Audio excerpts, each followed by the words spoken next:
Ladies and gentlemen, today we will see how to deal with early queen attacks. Early queen attacks don't really work after a certain elo level. That's because it's easy to defend against once you know how. So let's get started. I'm gonna start with this guy who's known for his early queen attacks. So let's see what he plays. And his queen is at h4. In this position, you can simply put your knight in that square and you are pretty much alright, because the main weakness here is this square right here, and the thing is he cannot really attack this square unless he has support from some other moves. For example, we have probably his knight here, then he can attack this, but this is already protected and you can further protect it like that. Anyway, this is the weak square that they are aiming for. So all you have to do is, when the queen is here, you have to develop while also making sure you don't get mated. So let's play f3, and voila, he moves there, and again he's playing aggressive moves with the queen.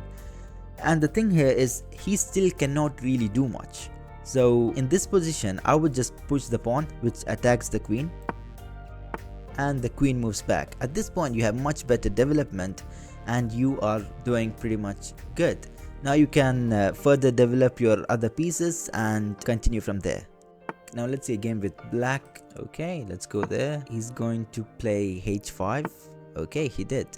And at this point, he's attacking this pawn. So if you play this move, he's just going to take your pawn. This is not really a threat. You can just develop your knight and go on from there slower, because his queen is all alone. He will have to bring out his knight or his bishop or knight to play further.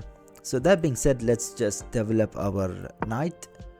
And as you can see, there's not much he really can do. And at this position we can just attack the queen directly. Okay, they're not really gonna back down. The entire idea behind this bot is to aggressively attack with the queen, and at this point you can just push this pawn, and his queen will have to go back with a discovered attack.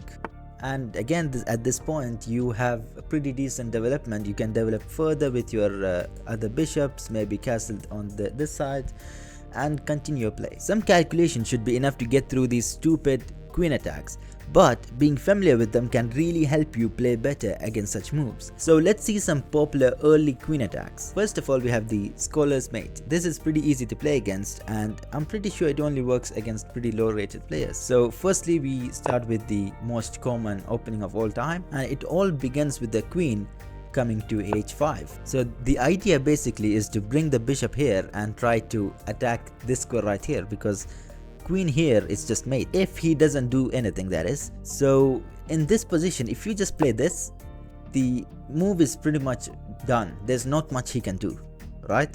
And let's say he brings the queen back trying to attack this square again. You can just simply bring your knight there and voila, the entire thing is ruined and you have better development, and his queen is out for no reason. Yeah, that's that. Let's move on. So the second example we have is the queen attack on g2.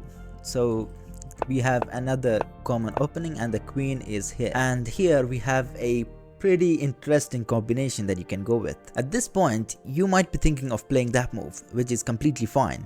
But this is the better move. If you are wondering why, yes, you are losing a pawn. But the reason why this is a good move is because our next move is right away attacking the queen. He cannot take this, it's protected. He cannot take this, it's protected.